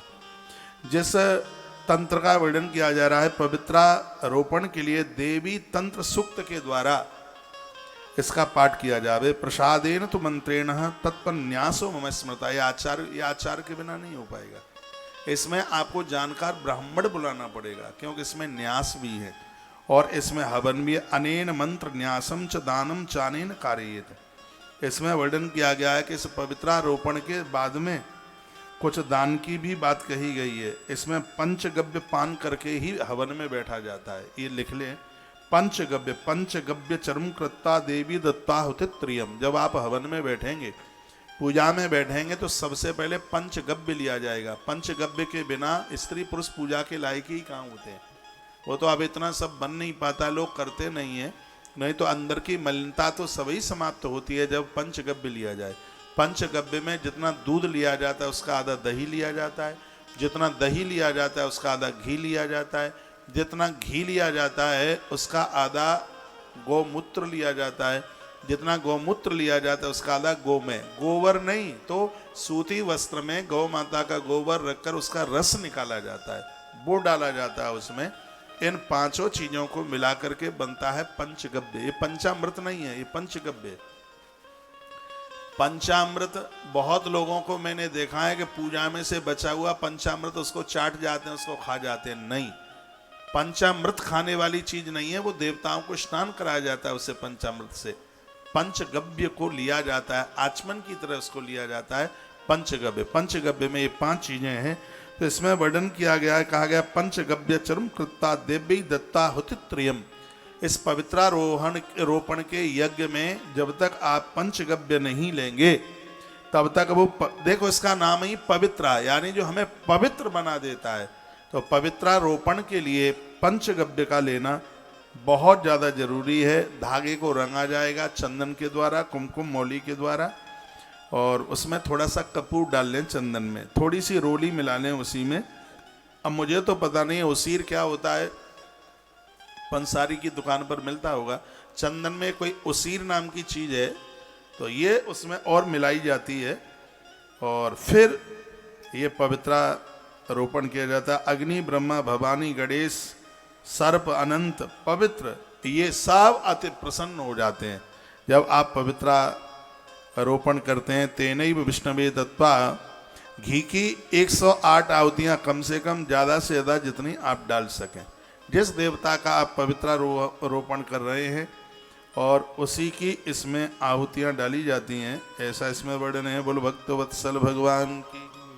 अष्टोत्तर शतम दध्यान महादेव्यै च साधक एवमेव विधानेन वैष्णवादीनाम च साधक। आनंद की बात है कि शिव के पुजारी, विष्णु के पुजारी जो भक्त है, सबको पवित्रारोपण करने का अधिकार है। पवित्रारोपणम कुर्यां धर्म कामार्थ सिद्धये। बाद में वो धागा नदी में विसर्जित कर दिया जाता है। जो सूत का जो तैयार किया गया है उसको विसर्जित किया जाता है। उसको देव इसमें अति प्रसन्न होते हैं। पवित्रारोपणम कुर्यां धर्म कामार्थ सिद्धये नैवेद्यई विविधई पेयई बट पेष्टस्तक मोदकई। इसमें जो भगवान का भोग लगाया जाता है, नैवेद्य में पीने वाली चीजें हैं जैसे दूध इत्यादि है, अनेक प्रकार के मोदक प्रदान भगवान को किए जाते हैं। इसमें पंचमेवा का नाम लिखा है। पंचमेवा में लोग मखाने को भी ले लेते हैं, किशमिश को भी ले लेते हैं, गट्टक आता है ना नारियल का, उसको भी ले लेते हैं, चिरौंजी भी ले लेते हैं, कहीं कहीं तो उसमें छुआरा भी ले लेते हैं। और ये पंचमेवा में, अब मुझे पता नहीं है कि बादाम काजू भी आता है कि नहीं आता। अब आचार्य जी बता देंगे, कि जजमान से ज़्यादा मंगाते हैं ना पंचमेवा। है काजू आता है उसमें? काजू नहीं आता होगा, देख लो, निर्णय ले लो, काजू आता नहीं होगा। डालने को कुछ भी डाल लो। तो भोग में पंचमेवा, हवन में पंचमेवा बड़ी प्रभावशाली है। यज्ञ में आप नारियल का गटक के टुकड़े उसमें डालें, श्रीवर्धक है। नवरात्रा में तो बहुत ज्यादा विशेष है। फिर लगा कुष्मांडई नारकेले शई खजूरई पनसस तथा आम्रदाड़। देखो इसमें भोग क्या क्या लगता है, सुन लो, ये आपके काम आएंगे ये बातें। वर्णन क्या है कि पेठे का भोग लगता है, नारियल की गिद्दी का भोग लगता है, खजूर कोई भी देवता हो, आम के रस का भोग लगता है, अनार का भोग लगता है, द्राक्षादि कहते हैं अंगूर, अंगूर का भोग लगता है। इन सब चीजों का भोग लगाइएगा। दीप, वस्त्र, आभूषण ये सब समर्पित किए जाते हैं। यहाँ माता रानी के लिए पवित्रारोपण की बात कही गई है। बहुत जगह लोग बलि चढ़ा देते हैं, मांस सामने रख देते हैं, ऐसा कभी भी मत करना, किसी के कहने से भी मत करना। वर्णन किया गया है कि जिस दिन आपने पवित्रारोपण किया है उस दिन रात्रि में नृत्य गीत जरूर कराएं। माँ भवानी के सामने नृत्य करें, नाच। लिखा नृत्य गीत ही समुदितो जागरणम कार्य निसह। जो रात्रि को जागरण करते हैं, कीर्तन करते हैं, माँ उनके ऊपर बहुत प्रसन्न हो जाती है। भोजेद ब्राह्मण शापी ज्ञाति नापे दुजाते भी। ब्राह्मणों को भोजन करावें। इसमें लिखा है कि जिस दिन आप पवित्रारोपण करा रहे हैं उसमें आप अपने कुटुंबी जनों को, देखो कुटुंबी जनों को बुलाकर जिमाने से बहुत बड़ी महिमा हमारे ग्रंथों में वर्णित की गई है।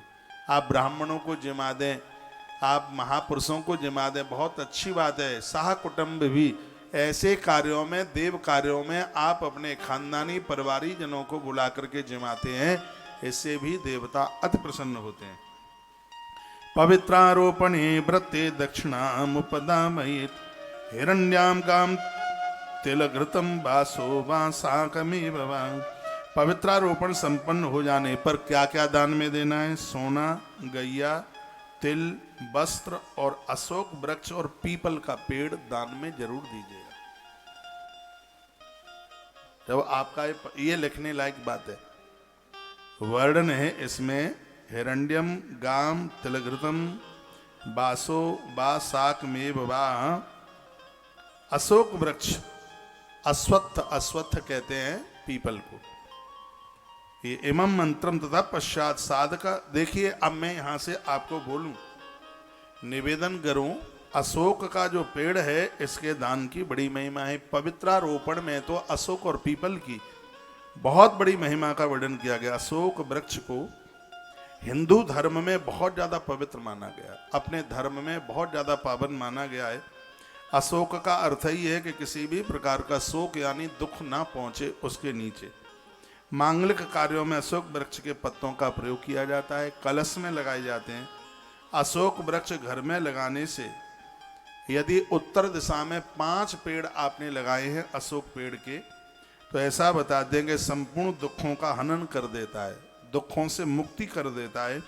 इस वृक्ष के द्वारा जमीन, मकान, दुकान ये सब अपने हो जाते हैं। इतना बड़ा प्रभाव है अशोक वृक्ष। पवित्रारोपण के बाद में अशोक वृक्ष, पीपल के वृक्ष का गैया और स्वर्ण का दान होना चाहिए, ऐसा भगवान शंकर भैरव को बता रहे हैं। कहते हैं इसके पास बैठने से वात, पित्त और कफ ये दोष दूर हो जाते हैं। अथर्ववेद का उपवेद है आयुर्वेद, और उसमें हर वृक्ष की गुणवत्ता का वर्णन किया है। उसमें अशोक के पेड़ का भी वर्णन किया है। इसमें वात, पित्त और कफ ये तीनों के तीनों समाप्त हो जाते हैं। इसकी इतनी बड़ी महिमा। ये वृक्ष उत्तर दिशा में ज्यादा प्रभावशाली होता है। इसको यदि उत्तर की दिशा में लगाया जावे तो ये बहुत ज्यादा प्रभावी होता है। 1 वर्ष अशोक वृक्ष की जड़ अपने घर में पूजा में पीत वस्त्र में बांध करके और इसका पूजन कर लिया जावे तो नारी का बांझपन समाप्त हो जाता है। इसकी पूजा इतनी बड़ी प्रभावशाली है अशोक वृक्ष की। ये बात तो मैंने हो सकता है पहले भी कभी बोली हो, कोरोना काल में न बोली हो तो अब बोले देता हूं। इतना बड़ा इसका प्रभाव है। सबसे बड़ी बात है कि इसके सकारात्मक ऊर्जा का संचार इससे होता है। उन घरों में युद्ध नहीं होता, लड़ाई नहीं होती, भाव बदल जाता है।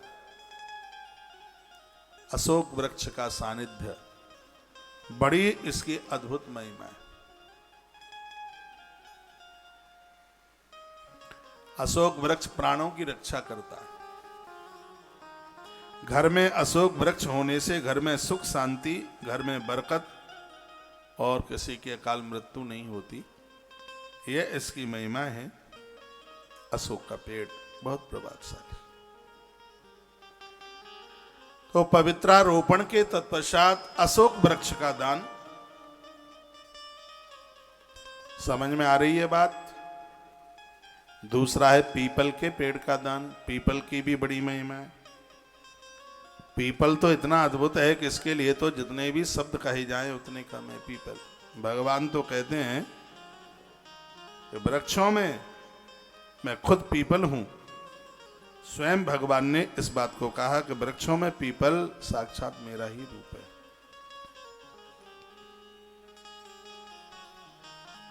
अपने धर्म में पीपल की बहुत बड़ी मान्यता है।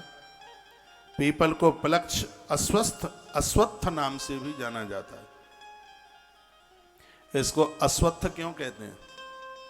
इसकी छाया में पूर्व काल में घोड़ों को बांधा जाता था, और इसके नीचे, पीपल के नीचे जब घोड़ों को बांधा जाता था तो घोड़े थकते नहीं थे, उनको थकान नहीं होती थी। आदमी कितनी भी मेहनत करे, 10 मिनट पीपल के पेड़ के नीचे बैठ जाए, उसकी हरारत समाप्त हो जाएगी, उसकी थकान समाप्त हो जाएगी। तो राजा महाराजा लोग घोड़ों से बहुत काम लेते थे। सवारी घोड़े की होती थी, और ला करके उसे पीपल के पेड़ के नीचे बांध देते। और जैसे ही वो घोड़ा पीपल के पेड़ के नीचे बना, उसकी थकान दूर हुई। इसलिए अनादि काल में, पूर्व काल में पेड़ को अश्वत्थ के नाम से जाना जाता। इसके नीचे घोड़े बांधे गए, इसलिए इसका नाम अश्वत्थ है। क्या कमाल है, काल का पुराण अद्भुत है। ताली तो बजा दो इस ग्रंथ के लिए। अश्वत्थ नाम इसलिए है इसका। और जीवन का एक बहुत बड़ा दान है वृक्षों में, पीपल और अशोक वृक्ष का दान बहुत बड़ा दान। पीपल को पलक्ष, अश्वत्थ नाम से जाना जाता। इसकी छाया में घोड़े शक्तिशाली बनते, उन्हें शक्ति मिलती, उन्हें कमजोरी नहीं व्यापती। पीपल के वृक्ष के नीचे अश्वों को बांधने से घोड़ों के पांव टेढ़े मेढ़े नहीं होते। यदि किसी व्यक्ति को विकलांगता है, उसके पांव मुड़ते हैं, ठीक से चल नहीं पाते, वर्णन है कि उनके हाथों से पीपल के पत्तों को घिसवाइए, थोड़ा पीपल के वृक्ष के नीचे बैठाइए, ये असाध्य रोग समाप्त हो जाएगा। याद रखना, पीपल के पेड़ के नीचे मलमूत्र का विसर्जन नहीं होना चाहिए। ये बहुत पूज्य है। धरती के जितने पेड़ हैं सब में सर्वोच्च पीपल है। ये बात मुझे बड़ी अच्छी लगी है कि पीपल के वृक्ष के नीचे शरीर में सिकुड़ापन है, ऐंठपन है, पैरालाइसिस है, पीपल के वृक्ष के नीचे उनको लिटाने से बिठाने से ये असाध्य रोग को समाप्त कर देता है। ये महिमा पीपल की है। घोड़ों के पांव टेढ़े मेढ़े ना हो, क्योंकि जब वो चलते हैं तो पीपल के पेड़ के नीचे उनको इसलिए भी उनको बांधा जाता था। पीपल के वृक्ष के नीचे बैठने से जीवन में कभी भी लकवा नहीं हो सकता। ये बहुत बड़ी बात। पैरालाइसिस नहीं हो सकता। इसके लिए तो मैंने अभी एक आध दिन पहले वीडियो भी डाली है इंस्टाग्राम पर। पीपल के वृक्ष के नीचे जो व्यक्ति 10-20 मिनट रोज बैठता है उसको किसी भी प्रकार का साध्य रोग नहीं हो सकता, पैरालाइसिस नहीं हो सकता। यह इसकी बहुत बड़ी महिमा है। मूलतः ब्रह्म रूपाय, मूलतः ब्रह्म रूपाय मध्यतो विष्णु रूपिणा अग्रता शिव रूपाय स्वस्थाय नमो नमः। जिसके मूल में ब्रह्मा, मध्य में विष्णु और जिसकी शाखाओं पर ऊपर के भाग में स्वयं महादेव बैठे हुए, ऐसा पीपल देव बहुत वंदनीय है, बहुत प्रणाम के लायक। जो पति और पत्नी शनिवार के दिन 7 परिक्रमा पीपल की कर लेते हैं, आनंद ही आनंद हो जाता है। शनिवार के दिन महात्मा पिपलाद का स्मरण करते हैं पीपल वृक्ष के नीचे बैठकर, उन्हें शनि कभी व्यापता नहीं, शनि उन्हें कभी कष्ट नहीं देता। ये तो शिव महापुराण में लिखा है। स्वयं भगवान महादेव ही पिपलाद बन के आए। इनका नाम पिपलाद इसलिए हुआ, महात्मा पिपलाद महात्मा दधीची के पुत्र थे। दधीची ने अपनी अस्थियां दान स्वरूप दे दी थी। उनकी पत्नी के गर्भ में बच्चा था, वो आत्महत्या करने को चली। देवराज इंद्र ने समझा कि ऐसा मत कीजिए, तो उसने पत्थर से अपनी कोख फाड़ डाली और जिंदे बच्चे को बाहर निकालकर पीपल की जड़ों में रख दिया। वो मौत को प्राप्त हो गई, सती हो गई पति के साथ। बच्चा रुदन कर रहा था, विधाता ब्रह्मा वहां चल कर के आए और पीपल की जड़ों में बच्चा मिला, इसलिए उस बच्चे का नाम पिपलाद रख दिया। और ब्रह्मा जी यह वरदान दे के गए थे, जो पीपल वृक्ष के नीचे महात्मा पिपलाद का स्मरण करेंगे, शनि की दशा उन्हें कभी भी नहीं व्यापेगी। ये शिव महापुराण में वरदान मिला है। ताली तो बजाना मत आप।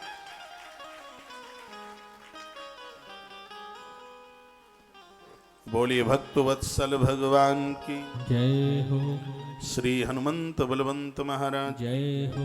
मूलतः ब्रह्म रूपाय मध्यतो विष्णु रूपिणा अग्रता शिव रूपाय अश्वत्थाय नमो नमः। मूल में ब्रह्मा है, मध्य में भगवान विष्णु है, अग्रभाव सबके ऊपर स्वयं भगवान महादेव हैं। उनके पत्तों में संपूर्ण देवी देवता विराजित हैं। ऐसे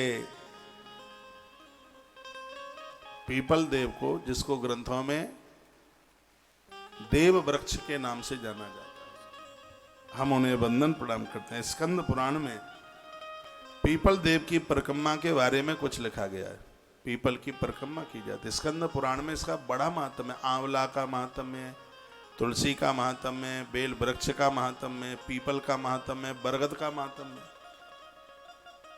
जो काल के गाल में से अपने पति को लेकर आ गई थी, महाभारत में कथा आती है, सावित्री, उसने बहुत बट के पेड़ लगाए थे। 2 पेड़ ऐसे हैं जिससे वंश वृद्धि होती है बहुत ज्यादा, जिनके लगाने से। एक है बांस और एक है बरगद। एक बांस जलाया नहीं जाता कभी। ये 2 वृक्ष ऐसे हैं बहुत जोर से वंश वृद्धि होती है, एक बांस और एक बरगद। तो बरगद के बहुत पेड़ लगाए थे, वो तो महाभारत में भी कहता। देखो ये ग्रंथों को पढ़कर, अब आपने तो ये सोच लिया है कि सब किताबें पढ़ना महाराज का ही काम है, हमें तो कोई जरूरत है नहीं। इतना आनंद आता है। आप लोग तो मोबाइलों के चक्कर में बढ़ गए हैं, छोड़ते नहीं है। पति छूटे, पत्नी छूटे, बच्चे छूटे, परिवार छूटे, लेकिन भाई साहब मोबाइल ना छूटे। तब पिटर पिटर चुपट बस उसी पे लगा रहे। किताबें पढ़िए। कितने घरों में हमने ग्रंथ भेजे, चूहे खा रहे होंगे, धूल जम गई होगी, उन्हें साफ सुथरा करो, उन्हें ये ग्रंथ पढ़ो। ये मैं आपको ये सब सुना रहा हूँ, ये किताबों में से ही तो सुना रहा हूँ, और कहाँ से? मेरी खोपरिया में थोड़ी उपज गई ये सब बातें। ये सब ग्रंथों में ये सब बातें लिखी हुई हैं। देखिए स्कंद पुराण में पीपल परिक्रमा का महात्म्य लिखा हुआ है। उसमें वर्णन किया गया है पीपल वृक्ष की कम से कम 3 परिक्रमा, ज्यादा जितनी भी आप लगा ले, इसके मूल में जल चढ़ाने से घोर गरीबी समाप्त हो जाती है। जब भी आप पीपल में जल चढ़ाते हैं तो उसका पानी जड़ों में जाना चाहिए। बहुत लोग तो बस तने के ऊपर ही पटक पटूक के आ जाते हैं। जल चढ़ाने की भी प्रक्रिया, उसकी जड़ों में पानी पहुंचे। तो स्कंद पुराण में लिखा है कि जब आप जल चढ़ाते हैं पीपल में तो उसका जल जब उसकी जड़ों में जाता है तो इससे घोर गरीबी, घोर दरिद्रता खत्म होती है। जिन बहनों को पति की दुकान कारोबार चल नहीं रहा है, नौकरी में प्रमोशन नहीं है, वृद्धि नहीं हो रही है, बच्चे बिल्कुल बेरोजगार बैठे हुए हैं, रोज नहीं कर सकते, तो हर शनिवार के दिन 1 लोटा जल भरिए। पीतल तांबे का कोई भी लोटा हो, उसमें आप जल भरें। और पीपल की पूजा सुबह के समय में बहुत ज़्यादा प्रभावशाली होती है, तो आप उसमें जल चढ़ा करके आ जाइए। मैंने कोरोना काल में बहुत चढ़ाया, जल चढ़ाया। मैंने तो खैर आप लोगों की आरोग्यता के लिए चढ़ाया था कि सब लोग स्वस्थ रहें। उस समय कोरोना बहुत ज़्यादा पाम पसार रहा था। उस समय मैं एक बहुत बड़ी श्रद्धा के साथ पीपल की पूजा कर रहा था, तो मैंने पीपल को बहुत जल चढ़ाया है। तो लोगों को सुरक्षा मिली, आश्रम सुरक्षित रहा। तो पीपल की 3 परिक्रमा से लेकर के ज़्यादा जितना आप कर सकें, और उसकी जड़ों में जल चढ़ाने से दरिद्रता और दुर्भाग्य का नाश होता है। पीपल के सिर्फ दर्शन मात्र से व्यक्ति दीर्घायु हो जाता है। सिर्फ दर्शन मात्र से, सिर्फ पीपल को देख ले आंख। और जो कहीं रोज पीपल देवता का दर्शन करते हैं, इस कलयुग में भी 100 साल से कम जीवन जी के नहीं जाएगा। इस कलयुग में व्यक्ति की उम्र कम से कम 120 वर्ष है, ऐसा ज्योतिष बोलती है। ये 9 ग्रह हैं, ये 120 साल में अपना चक्कर पूरा करते हैं। यदि कोई जीवन जी ले ठीक से तो 120 साल 100% जी के चला जाएगा। उसकी आयु है इतनी, 120 वर्ष उसकी उम्र है। पूज्य कल्याण देव जी महाराज सुखताल में वो तो 126 साल या 139 साल जीवन जी करके गए हैं। तो पीपल के सिर्फ दर्शन मात्र से व्यक्ति दीर्घायु हो जाता है। पीपल के पत्तों को हाथ में ऐसे घिसने से ना ब्लड प्रेशर नीचे जाता ना ऊपर जाता। इतनी बड़ी औषधि है। पीपल का पत्ता लें, ऐसे उसको हाथ में घिसें, फिर उसको ऐसे चेहरे पर लगाएं, चेहरे में चमक आएगी, ये काला बालापन ये सब हट जाएगा। ये पीपल में इतनी बड़ी एनर्जी, इतनी बड़ी ऊर्जा है। पीपल का पत्ता, ये अग्नि पुराण में वर्णन है। पीपल का पत्ता यूं ऐसे घिसे हाथ में, हर शनिवार को घिसे, यूं घिस के रोज घिसेंगे तो भी आयुर्वेद में भी उसका बड़ा प्रभाव है। ऐसे उसको घिस करके जैसे आंख में गोहेरी हो जाती है, गोहेरी बोलते हैं पंजाब में, वो यहाँ इस फुंसी सी हो जाती है, बड़ी तकलीफ देती है। हाँ, उसमें पीपल की छाल घिस करके उस पर लगा दें तो तत्काल बैठ जाएगी। आंखें नीचे से सूज जाती हैं, कालापन हो जाता है, इसके लिए बासे पानी के छींटे लगाइए और हाथ में पीपल के पत्ता ऐसे घिस करके फिर उन हाथों को ऐसे चेहरे पर लगाइए, बिल्कुल साफ सुथरा हो जाएगा। आपके चेहरे बहुत ज्यादा चमक रहे हैं, लेकिन आपके से मेरा कम नहीं चमक रहा। मैं कभी कोई क्रीम ब्रीम कभी कुछ नहीं लगाता, मेरा तो साबुन ही कम से कम 6 महीना चलता है। हाँ, मैं पत्ता बहुत घिसा है मैंने अपने हाथ से, पीपल का पत्ता यूं ऐसे घिस के मैंने, जैसे आप फेयर एंड लवली घिसते हो, मैं पीपल का पत्ता घिस लेता हूं। तुम्हारी सुंदरता उतर भी जाती है। खूब लीपा पोती शादियों में होती है, 4 दिन के बाद दीदी को देखो, आंखें गड़ी हुई, नाक लटकी हुई दिखाई देती है।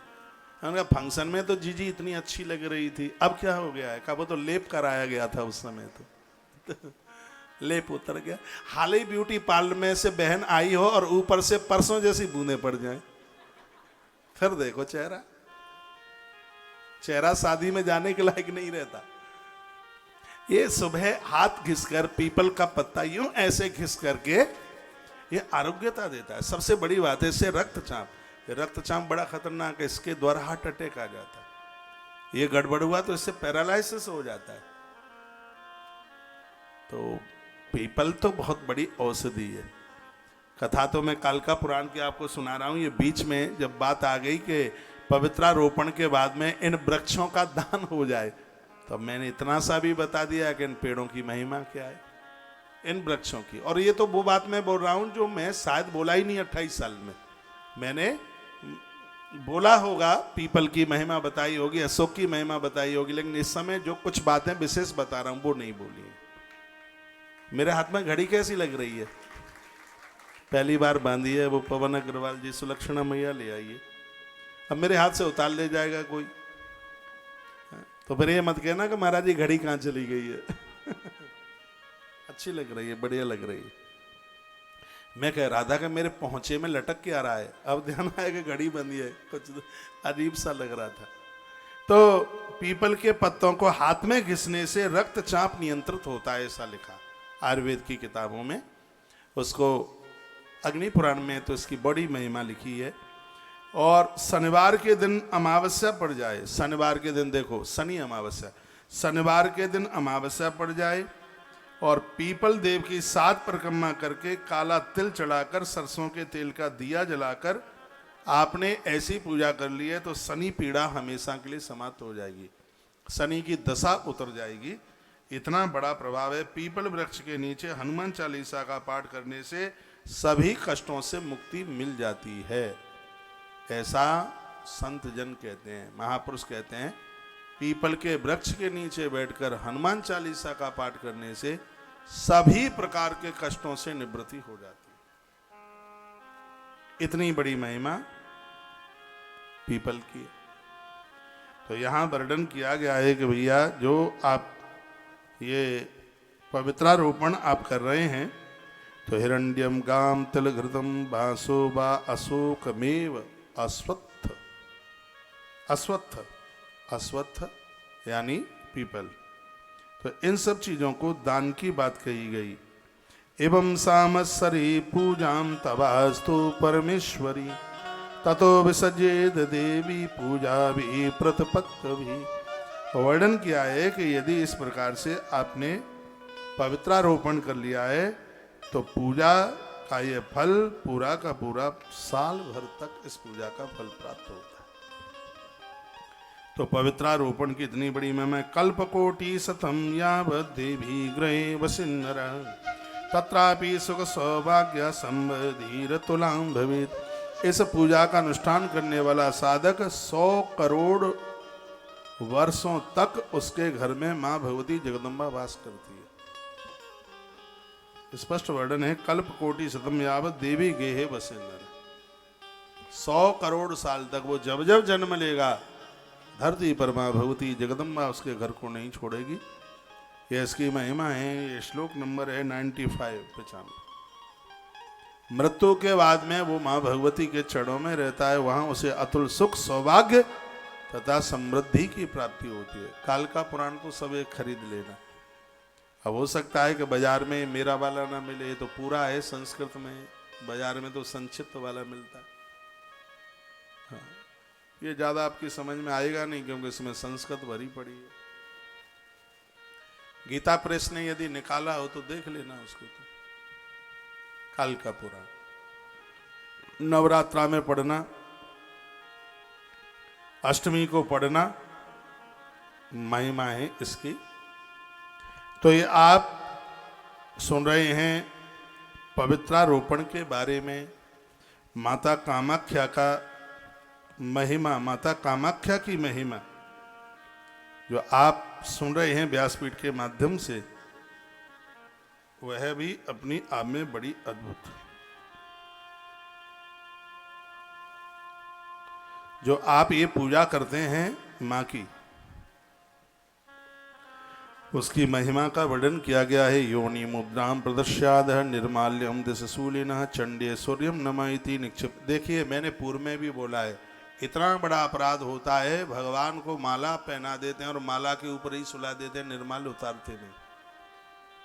और निर्माल्य दूसरे दिन नहीं, रात्रि को देवताओं को शयन कराते समय निर्माल्य उतारा जाता है। चाहे साले राम के ऊपर आपने फूल पत्तियां चढ़ाई हैं और चाहे आपने भगवान महादेव को बेलपत्र चढ़ाए हैं। यह वर्णन कर बताया गया है कि उसका निर्माल्य उसका उतारे। वर्णन किया गया है कि जो आप माँ की पूजा के बारे में आप सुन रहे हैं ना, ये नवरात्र आप कर रहे हैं, लिखा है गवा कोटि प्रदाना तु यत फलम जायते नृणाम, ये लिख लीजिएगा। 56 नंबर का ये श्लोक है। जो आप ये पूजा भगवान की देवी देवताओं की करते हैं, आप नवरात्रा कर रहे हैं, इसका फल आपको 1 करोड़ गौदान के बराबर आपको इसका फल प्राप्त होता है। ये बात तो हम जैसा ही आदमी आपको बता पाएगा। और आप क्या खा खा के रात को बोरा भरा और सुबह खाली कर दिया, क्या है ये? 6 महीने के बाद नवरात्रा आती है, इस नवरात्रा को कर लो। बड़े बड़भागी भाग्यशाली हैं जिन्होंने इस वर्ष नवरात्रा कर लिए। तुम सब सुन लो ये बात। जो नवरात्रा का व्रत करते हैं, उपवास करते हैं, अनुष्ठान करते हैं, उनको उनके जीवन में 1 करोड़ गाय का गोदान करने का फल प्राप्त होता है। कोई मेरी बात काट के तो बताए, इस ग्रंथ में लिखा है, ये लिखा है इसमें, ये लिखा है इसमें। इतनी बड़ी महिमा नवरात्रा की है। गवाम कोटि प्रधाना तु यत फलम जायते नृणाम, उसको सीधे 1 करोड़ गाय का गोदान करने का फल प्राप्त होता है। इतनी बड़ी महिमा है। तत्फलम समाप्नोति कामाख्याम पूजे नरः। इसमें अद्भुत ढंग से वर्णन किया गया है। नवरात्रा की इतनी बड़ी महिमा है। आपने कामाख्या की पूजन की महिमा सुनी, लेकिन इसमें यह वर्णन किया गया है कि जो नवरात्रा का व्रत करते हैं, कामाख्या ना पहुंचने पर उनको पर डे माता कामाख्या के दर्शन करने का फल प्राप्त होता है। माँ कामाख्या के पूजन का फल प्राप्त होता है। जिसने नवरात्रा में अन्न छोड़ा, ये श्लोक मुझे बहुत अच्छा लग रहा है, इसमें नोट कर लेना, ध्यान में रखना। एक बार फिर रिपीट करूंगा। तत्फलम समाप्नोति लिखा है, 1 करोड़ गैया का गोदान करने का तो फल प्राप्त होता ही है। लेकिन जो लोग नवरात्रा में अन्न नहीं लेते, उपवास करते हैं, व्रत करते हैं, पूजा करते हैं, उनको हर रोज कामाख्या माँ के दर्शन करने का फल प्राप्त होता है। इतना बड़ा महत्व ये नवरात्रा का है। प्राण जाएं, चले जाएं, कल जाएं, आज ही चले जाएं, लेकिन नवरात्रा का व्रत जरूर कीजिए। इसकी महिमा इतनी है। मैंने महिमा पढ़ ली इसलिए जोर दे रहा हूं। और मुझे स्वार्थ क्या है, आप अन्न खाएं कि ना खाएं, मुझे क्या लेना देना है। लेकिन बस बात यह है कि जो आपको पता नहीं है, ईश्वर ने मुझे इसलिए भेजा है कि जिनको जो पता नहीं है, बेटा तू उनको बताता जा। तो मैं अपना काम पूरा कर रहा हूं। मानना ना मानना है तो आपकी बात है।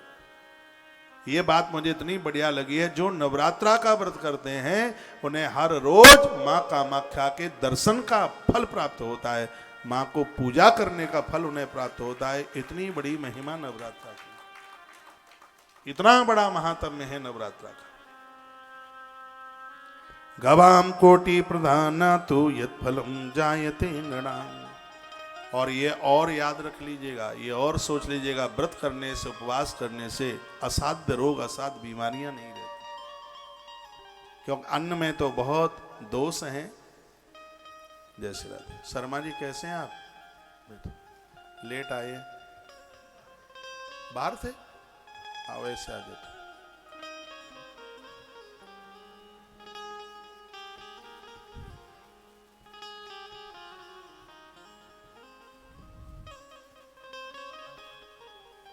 और जिंदल जी बढ़िया है? नरेश जी जिंदल चीका से पधारे, बैठो।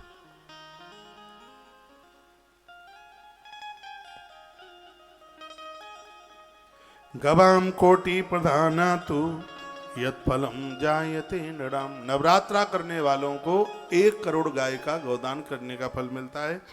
तत्फलम समाप्नोति कामाख्याम पूजे नरः। जो नवरात्रा का व्रत करते हैं, उन्हें माँ भगवती जगदम्बा कामाख्या माँ के प्रतिदिन दर्शन और उसके पूजन का फल प्राप्त होता है। ये नवरात्रा की महिमा है। 10 पूर्वान 10 परान वंशानो धृत पापता। जो नवरात्रा का व्रत करते हैं, उनके 10 जन्म पहले के और 10 जन्म आगे के, 10 जन्म आगे भी उनसे कोई अपराध नहीं होगा। इसमें वर्णन है कि जो नवरात्रा का व्रत करते हैं, उनके 10 पूर्व के और 10 बाद के, इतने उनके पूर्वज और आने वाले वंशधर भगवान के चरणों में आनंद प्राप्त करते हैं। और एक पीढ़ी स्वयं की, ऐसे 21 पीढ़ियां, एक खुद की स्वयं की और 10 आगे की और 10 पीछे की, तो 20 और 1 21। इतनी बड़ी महिमा। वह पापों से अपनी 10 पूर्व की और 10 आगे की पीढ़ी का उद्धार कर देता है। कोटि गोदान का फल उसे प्राप्त हो जाता है, जिससे यह ऐसा हो जाए वह अपने वंश की 1000 पूर्व पीढ़ी का उद्धारक भी बन जाता है। उसे ऐश्वर्य और दीर्घायु में कहीं किसी भी प्रकार की भैया कमी नहीं रहती। ये आप नवरात्रा की महिमा पवित्रा आरोपण करके जो आपने ये पूजन माँ का किया है, ये बड़ा अद्भुत वर्णन है। हरिपुंजित्वा सधर्मात्मा मातंगा निव केसरी। जिस प्रकार से केसरी नाम है सिंह का, जैसे शेर हाथी को परास्त कर देता है, उसी प्रकार से तुम्हारे पुण्य पापों को परास्त कर देते हैं। तुम्हारे पुण्य हो जाते हैं सिंह की तरह और पाप हो जाते हैं हाथी की तरह। जैसे शेर हाथी की एक नहीं चलने देता, उसको समाप्त कर देता है, उसी प्रकार से तुम्हारे पुण्य भी पापों को ऐसे ही समाप्त कर देते हैं। इस महिमा का वर्णन किया गया है। चिरायु पुत्र पौत्रश्च। देखिए नवरात्रा आप कर रहे हैं, ऐसे उम्र चिरायु पुत्र बच्चों के बच्चों को लंबी आयु मिलती है। और ये जीवन का बहुत बड़ा दुर्भाग्य है। ये कोई बहुत बड़ा पाप होता है कि बाप के आगे पुत्र की मृत्यु हो जाए। ये बहुत बड़ा अपराध है कि सास के आगे बहू की मांग का सिंदूर उड़ जाए। ये अपराध ही है कोई। लेकिन यहां इस ग्रंथ में वर्णन किया गया है, चिरायु पुत्र पौत्रैश्च विवशैव समन्वितः। जो मां भगवती जगदम्बा की नवरात्रा व्रत करते हैं, उपवास करते हैं, उनके बच्चे, बच्चों के बच्चे, ये सब लंबी आयु को प्राप्त होते हैं। इतनी बड़ी महिमा कालका पुराण से मां भगवती की आप सुन। कालका पुराण है, 90 अध्यायों का ये ग्रंथ है, पुराण है। एक बार फिर मैं आपको निवेदन कर दूं, 3 दिन आज इसके पूरे हो जाएंगे 5 बजे तक।